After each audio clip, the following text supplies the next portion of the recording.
أعوذ بالله من الشيطان الرجيم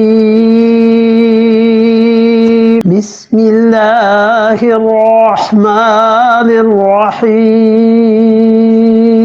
وإذا حضر القسمة أولو القربى واليتامى والمساكين فارزقوهم منه وقولوا لهم قولا معروفا وَإِذَا حَضَرَ الْقِسْمَةَ، اور جب مال کی تقسیم کا وقت آ جائے، تقسیم کے موقع پر.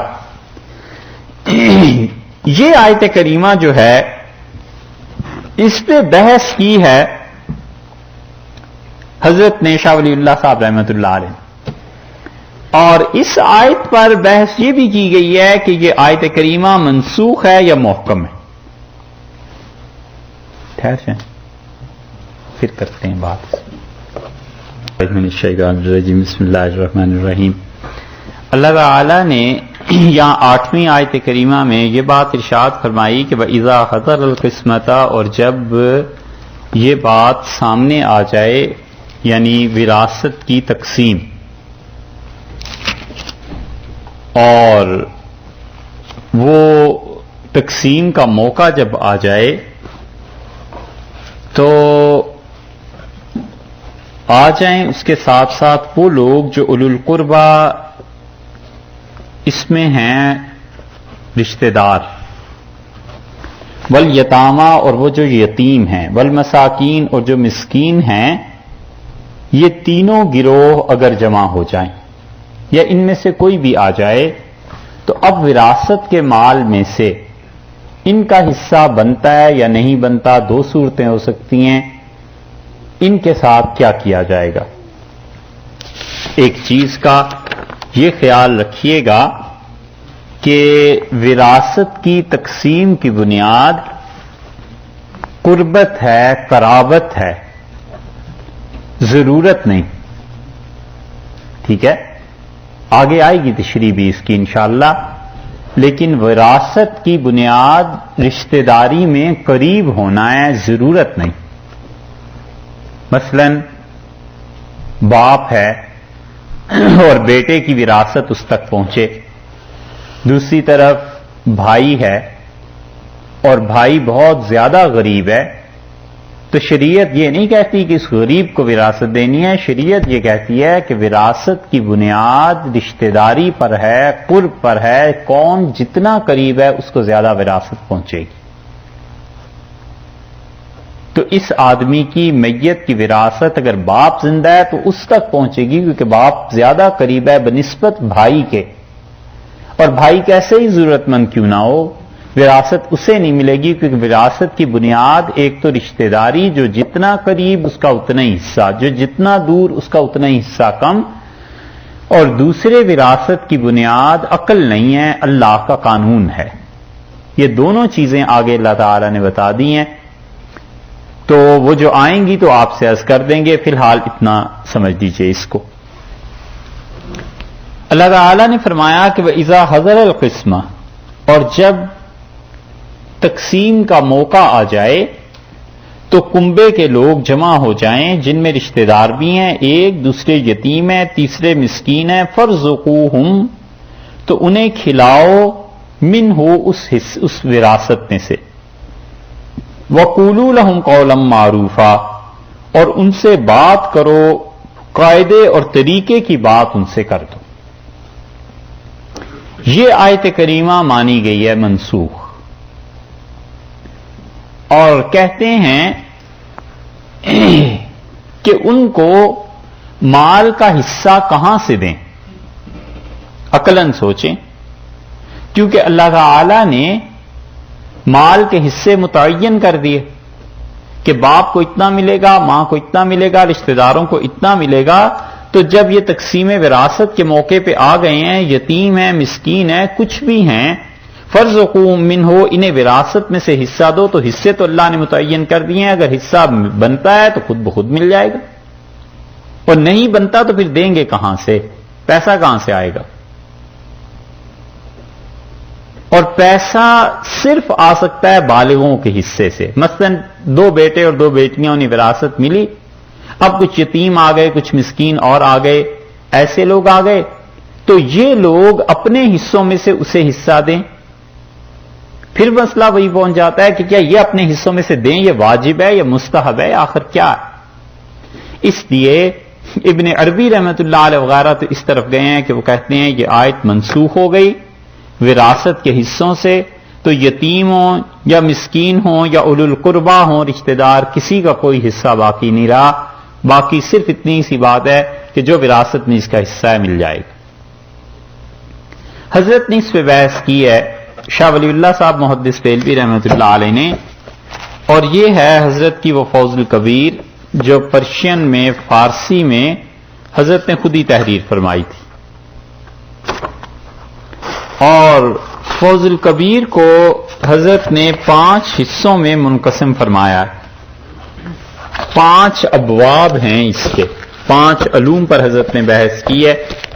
اور پہلی جو فصل ہے اس کی، اس میں تو شاہ ولی اللہ صاحب رحمۃ اللہ علیہ نے مشرکین اور ان کے عقائد اور تحریف قرآن پاک کی اور اس قسم کی چیزوں کی باتیں کی ہیں. دوسری فصل ہے جس میں حضور اقدس صلی اللہ علیہ وسلم کے جو غزوات اور یہ چیزیں تھیں ان پہ بحث کی ہے. اور تیسری اس کے بعد دوسرا چیپٹر شروع کر کے اس کی پہلی فصل حضرت لائے ہیں، اور اس میں قرآن پاک کی نسخ پر بحث کی ہے کہ قرآن پاک کی کون سی آیات منسوخ ہیں اور کون سی آیات منسوخ نہیں ہیں. فارسی کے اس نسخے میں حضرت نے جو چیزیں لکھی ہیں وہ ناسخ اور منسوخ کی بحث میں وہ تھوڑا سا آپ کو پڑھ کے سناتے ہیں. حضرت اس کو شروع کرتے ہیں فصل ثانی، فصل دوم. اور قرآن پاک میں جن علوم پر بہت زیادہ بحث ملے گی ان میں سے ایک چیز ہے کہ ناسخ اور منسوخ کی شروع ہی سے بات کرتے آئے ہیں. آپ کے علم میں ہوگی کہ کون سی آیات منسوخ ہیں اور کون سی آیات ان کی ناسخ ہیں.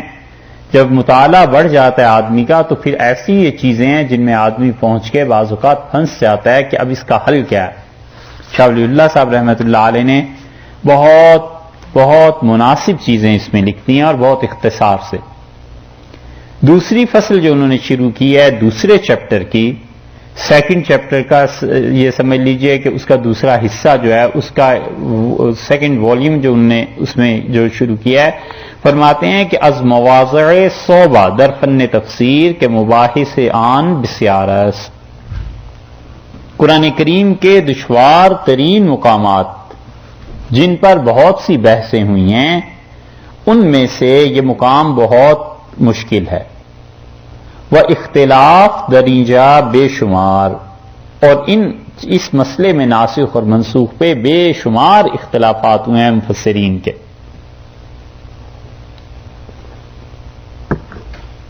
ناسخ و منسوخ است و اقوائے وجوہ صوبہ اختلاف اصطلاح متقدمین و متأخرین است. اور بہت زیادہ جو اختلاف ہوا ہے آیات کے ناسخ اور منسوخ ہونے میں، اس کی ایک بڑی وجہ یہ ہے حضرت نے جو بڑے کام کی بات جسے کہتے ہیں نا رگ پکڑ لی ہے. فرمایا ہے کہ متقدمین جو تھے وہ اور جو بعد میں امت میں مفسرین آئے ہیں، ان دونوں میں اختلاف کا بہت بڑا سبب، بہت بڑی وجہ یہ تھی کہ ان دونوں کے ہاں اس کا مفہوم بدل گیا. وہ منسوخ کسی اور چیز کو کہتے تھے، بعد والے منسوخ کسی اور چیز کو کہنے لگے. وہ ناسخ کسی اور چیز کو کہتے تھے، بعد والے کسی اور چیز کو کہنے لگے ہیں. درین باب آنچے از استقرار کلام صحابہ و تابعین معلوم میں شود آنس صحابہ کرام رضی اللہ عنہم اور تابعین اعظام رحمت اللہ علیہم نسخ کا لفظ جو استعمال کرتے تھے، متأخرین ایشان بعد میں آنے والے نسخ را استعمال می کردن بعض ازمانے لغوی کے ازالہ چیزیں جو بعد میں آنے والے ہیں انہوں نے اس لفظ کو اس طرح نہیں استعمال کیا. اور اس سلسلے میں صحابہ کرام رضی اللہ عنہم کے تمام اقوال کا جائزہ اگر لیا جائے تو پتہ یہ چلتا ہے کہ وہ لفظ نسخ کو اس کے حقیقی معنی میں استعمال کرتے تھے، اور حقیقی معنی کا مطلب حضرت نے لکھا ہے کہ ازالہ چیزیں بچیزیں، ایک آیت سے دوسری آیت کو مکمل طور پر ہٹا دینا، منسوخ کر دینا، اس کی بات کو ختم کر دینا۔ صحابہ رضی اللہ عنہ کے ہاں یہ تھا کہ ایک آیت آئی، اس نے پہلی آیت کو بالکل ختم کر دیا، اس کے سارے حکم اٹھ گئے۔ بعض مصطلح اصولیان اور جو آخری دور میں مفسرین آئے ہیں وہ استعمال میں اس کے برعکس کہتے ہیں، جو علماء اصول نے اصطلاح کے طور پہ استعمال کیا ہے، اور علماء اصول کے نزدیک نسخ کے معنی ہیں کہ کوئی آیت اس میں کوئی حکم مل جائے اور پھر کوئی آیت ایسی جو اس حکم کی مدت بیان کر دے کہ کس مدت تک کے لیے یہ حکم ہے، یہ بعد والے اسے اس طرح استعمال کرتے ہیں۔ تو حضرت فرماتے ہیں کہ جو متأخرین ہیں انہوں نے اس چیز کو اس معنی میں لیا ہے، تو متقدمین نے نسخ کے لفظ کو جن مواقع پر استعمال کیا ہے اس طرح تو تعداد بہت زیادہ ہو جاتی ہے، اور جو متأخرین نے نسخ کو استعمال کیا ہے جس معنی میں، اس کے اعتبار سے منسوخ آیات کی تعداد بہت کم رہ جاتی۔ اور پھر فرماتے ہیں کہ بحسب توجیہی کے ما اختیار کردائیم، ہم نے اس اپنی کتاب میں جو کچھ اختیار کیا ہے لکھا ہے، شیخ جلال الدین سیوطی در کتاب اتقان بعد ازاں کے بعض علماء آنچے مذکورہ شد، شیخ جلال الدین سیوطی رحمت اللہ علیہ نے جو چیز ہم نے اختیار کی اپنی اس کتاب میں، اس کو اگر آپ پڑھیں گے تو قرآن کریم کی چند آیات سے زیادہ کوئی تعداد نہیں بڑھتی جو آیات منسوخ ہیں، چند ایک آیتیں۔ شیخ جلال الدین سیوطی رحمت اللہ علیہ نے اپنی مشہور کتاب الاتقان میں علماء تفسیر کے اقوال کو بیان کیا ہے، اور متأخرین جو بعد میں مفسرین آئے ہیں ان کے اعتبار سے منسوخ شدہ آیات کو بیان کرنے میں شیخ نے یعنی جلال الدین سیوطی رحمت اللہ علیہ نے ابن عربی رحمت اللہ علیہ کی اتباع کی ہے، اور اس قسم کی 20 آیات شمردے 20 آیات انہوں نے شمار کی ہیں، الاتقان میں بھی اور ابن عربی نے بھی۔ فقیر را در اکثر آن 20 نظر است، اور اس فقیر کے نزدیک وہ خود 20 آیات ایسی ہیں جن میں اکثر ایسی ہیں جن پر غور کیا جائے تو وہ منسوخ نہیں ہیں۔ پھر حضرت فرماتے ہیں فَلْنُورِدْ كَلَامُهُ، اب فارسی سے عربی میں آ گئے ہیں۔ شاہ صاحب رحمۃ اللہ علیہ کا علم بہت بڑا علم تھا، جس زبان میں چاہتے ہیں وہ لکھنا شروع کر دیتے ہیں، فارسی، عربی، اردو تو اتنی خیر رائج ہی نہیں تھی۔ حضرت فرماتے ہیں کہ اچھا یہ جو کلام ہے ان کا مع التعقب، اس پہ جو میں نے خود تشریحات کی ہیں اس کو میں نقل کرتا ہوں، یعنی ابن عربی نے جو کچھ کہا تھا اس کلام کو ابن عربی کے اقوال پر جو میں نے تنقید کی ہے اس سمیت اب تمہیں بتاتا ہوں کہ کون کون سی آیات انہوں نے منسوخ قرار دی ہیں اور اس پہ میں کیا کہتا ہوں۔ شاہ صاحب رحمت اللہ علیہ نے وہ بات شروع کی ہے کہ سورہ بقرہ کی پہلی آیت، اب یہ پورے قرآن کی صورتیں بیان کریں گے، کہتے ہیں سورہ بقرہ میں کتب علیکم اذا حضر احدکم الموت، جب تم میں سے کسی کی موت آئے تو وہ وصیت کرے، یاد ہوگا اس آیت پہ بحث کی تھی نا، وہ شاہ صاحب نے پوری لکھ دی ہے، آگے چلتے ہیں۔ فرماتے ہیں دوسری آیت جو سورہ بقرہ میں ہے وَعَلَى الَّذِينَ يُطِيقُونَهُ فِدْيَةٌ، اور وہ لوگ جو روزہ رکھنے کی صلاحیت بڑی مشکل سے روزہ رکھتے ہیں، اس پہ بھی بحث ہو گئی تھی، حضرت نے دوسری مثال دی۔ تیسری فرماتے ہیں کہ سورہ بقرہ کی یہ آیت کہ کما کتب علی الذین من قبلکم، روزے ایسے فرض کیے گئے جیسے تم سے پہلوں پر فرض کیے گئے تھے، یہ بھی بات گزر گئی۔ چوتھی آیت سورہ بقرہ کی وہ کہتے ہیں کہ کیا ان مہینوں میں جہاد کرنا جو عزت والے مہینے ہیں 4، یہ بھی بحث گزر گئی۔ 5ویں آیت، تم میں سے جو آدمی وفات پا جائیں، ان کی بیویاں رہ جائیں تو 1 سال کے لیے وہ وصیت کر دیں، یہ بھی آیت ہو گئی تھی۔ 6 آیت وَإِن تُبْدُوا مَا فِي أَنفُسِكُمْ أَوْ تُخْفُوهُ يُحَاسِبْكُم بِهِ اللَّهُ، تم جو چیز اپنے جی میں چھپا کے رکھتے ہو اور جو سامنے کرتے ہو، اللہ سب پہ حساب لے گا، یہ بھی ہم نے تشریح کر دی تھی۔ حضرت فرماتے ہیں بس یہ 6 آیات ہیں جن پہ انہوں نے کہا ہے، اور میں نے اس کی توجیح کر دی ہے، اس سے یہ منسوخ نہیں ہوتی، وہ آپ سے عرض کر دی تھی۔ اب آئے سورہ آل عمران پہ، اور آل عمران پہ حضرت فرماتے ہیں کہ وہ کہتے ہیں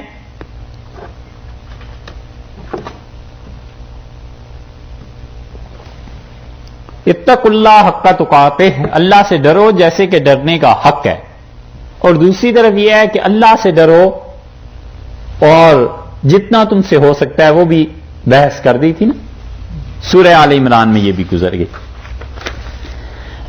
اس کے بعد ارشاد فرماتے ہیں کہ سورہ نساء، اور سورہ نساء کی وہ آیت کہتے ہیں حضرت، اس آیت کو بھی لائے ہیں، آیت نمبر 9 ہے، نہیں 8 ہے، سورہ نساء پہ جو حضرت نے بحث کی ہے، تو اس میں 2 آیات کے متعلق حضرت نے فرمایا کہ ان کو منسوخ کہتے ہیں۔ اتفاق سے نسخہ ایسا ہے کہ اس میں جو پہلے آیت آتی ہے قرآن کریم میں وہ بعد میں آ گئی ہے، اور جو بعد میں آگے چل کے آئے گی وہ پہلے لکھی گئی ہے۔ ممکن ہے حضرت نے ہی ایسے لکھا ہو، یا ممکن ہے بعد میں نقل میں ایسے ہوا ہو، بہرحال حضرت فرماتے ہیں کہ یہ جو سورہ نساء کی آیت ہے وَإِذَا حَضَرَ الْقِسْمَةُ، اور جب تقسیم وراثت کا وقت آئے، اس آیت کے بارے میں ایک قول تو یہ ہے کہ یہ آیت منسوخ ہے، یہی جو ہم پڑھ رہے ہیں نا، اور دوسرا قول یہ ہے کہ منسوخ نہیں ہے، مگر لوگ اس پر عمل کرنے میں سستی کرتے ہیں۔ اور حضرت کے الفاظ یہ ہیں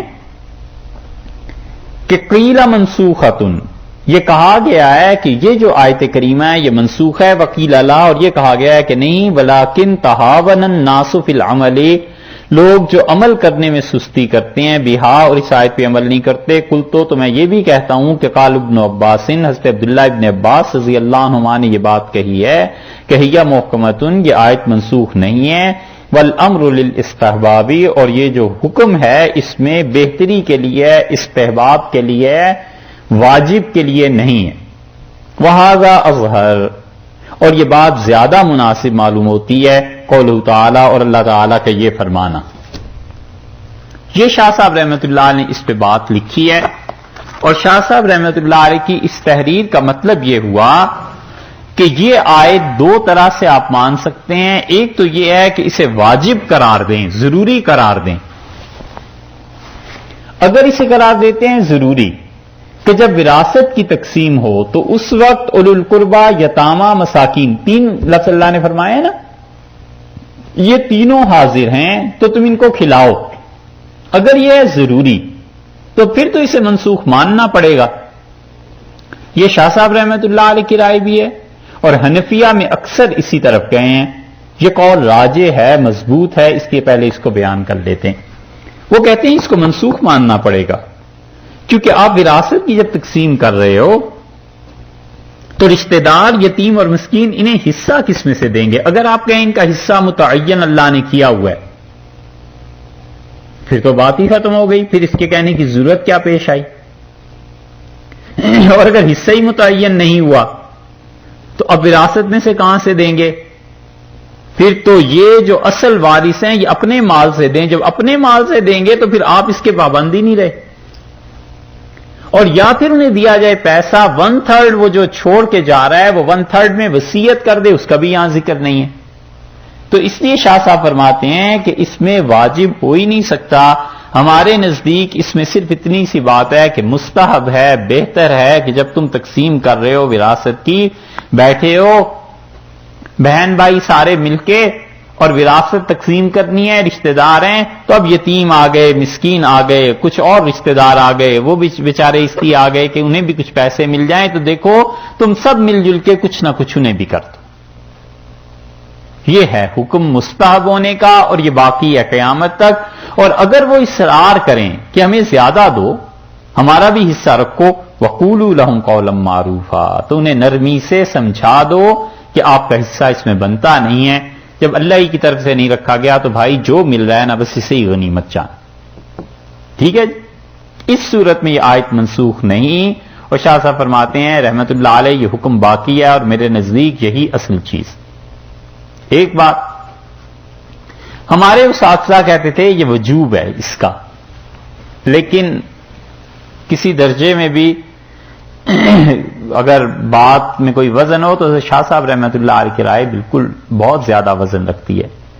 جب ہم نے پڑھا تھا تو وہ کہتے تھے یہ وجوب ہے کہ واجب ہے تم پر کہ جب ان کی بھی دلیل سن لو، کیونکہ انہوں نے ایک بات کہی تھی اس لیے ہم کہہ دیتے ہیں، وہ کہتے تھے واجب ہے، اور وہ کہتے تھے اس وجہ سے کہ اللہ نے فرمایا جب تقسیم کا وقت آئے اولو القربہ، یتامہ اور مساکین یہ سب ہیں، تو پھر فارزقوہم منہ، یہ جو مال آیا ہے تمہارے پاس وراثت کا، اس سے کچھ نہ کچھ انہیں کھلاؤ، ان کو بٹھاؤ، ان کی خاطرداری کرو۔ وَقُولُوا لَهُمْ قَوْلًا مَّعْرُوفًا، اور انہیں قاعدے کے مطابق بتاؤ کہ جو مال غیر منقول ہے، جو فوری طور پہ فروخت نہیں ہو سکتے، زیورات ہیں، مکانات ہیں، جائیداد ہے، کوئی ایسی چیز ہے ایک دن میں تھوڑا ہی فروخت ہو جائے گی، تو انہیں سمجھاؤ کہ یہ چیزیں فروخت نہیں ہو سکتی، اور جب پوری وراثت تقسیم ہو جائے گی ہم آپ کو آپ کا حصہ بھیج دیں گے۔ وہ کہتے تھے یہ ہے اس آیت میں مطلب، اور اس کی دلیل وہ یہ بھی دیتے تھے کہ وہ کہتے تھے اگر یہ مستحب ہی ہوتا نا کام، محض اتنا ہی ہوتا کہ ٹھیک ہے آپ کہہ دیں، تو یہ اگلی دو آیتیں کس کی ہیں؟